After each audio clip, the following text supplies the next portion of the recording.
We've all been there. You've got this incredible idea, something you just know is a game changer. But when you share it, nothing. Crickets. It just falls flat.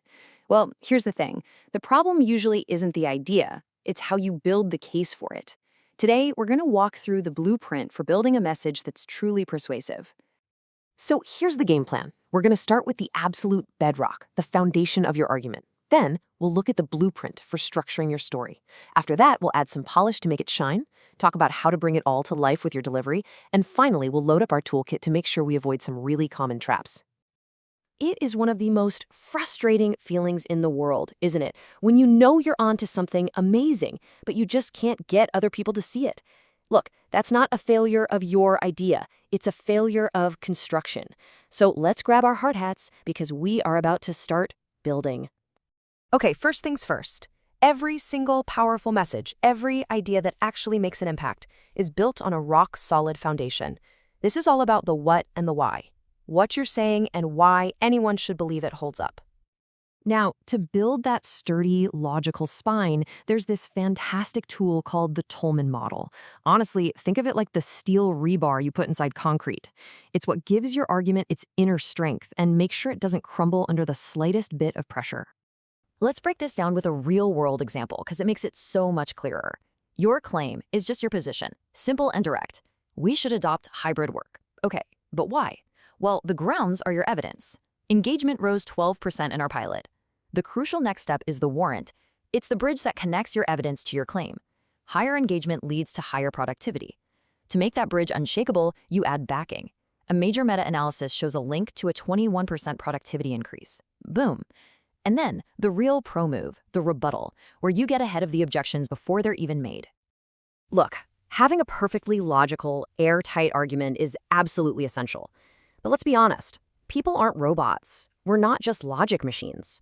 To really, truly persuade someone, you have to connect on a human level.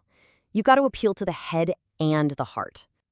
And this is where the classic modes of persuasion come in. You've got logos, that's the logic, the brainy stuff we just built.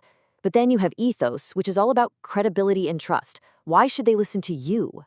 Pathos is the appeal to emotion, the heart.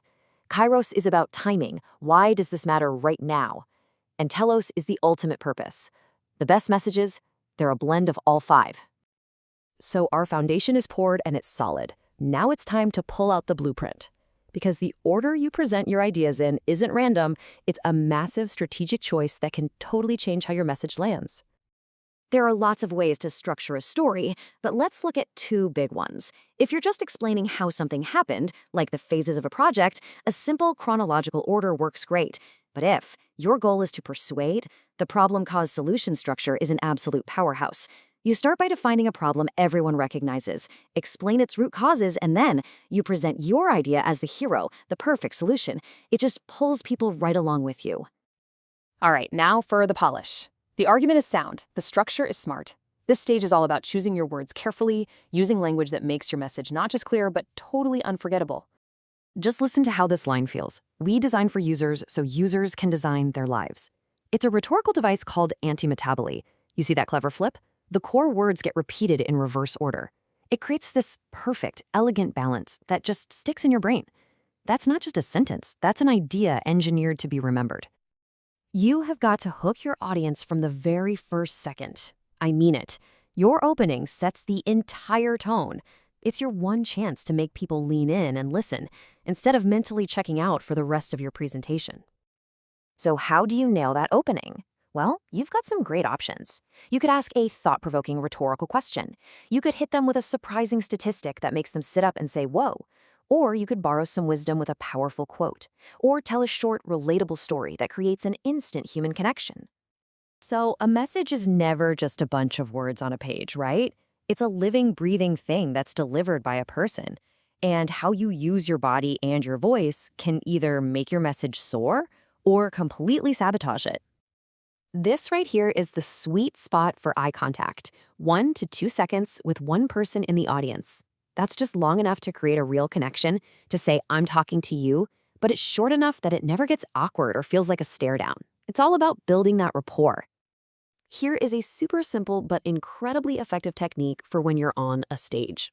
the speaker's triangle. You just physically move to a new spot for each major section of your talk. Maybe you start on the left for your intro, move to the center for your main points, and shift to the right for your conclusion. It creates this dynamic energy that engages the whole room. And please, don't forget that your voice is your most powerful instrument. Play with your pacing. Speed up when you're telling a story, then slow right down for complex ideas. Use your volume. Sometimes lowering your voice to almost a whisper on a key point is way more powerful than yelling. And a perfectly timed pause after a big number? It's magic. It gives that number weight and lets the impact really sink in. And finally, let's fill up our toolkit. This is about playing both offense and defense.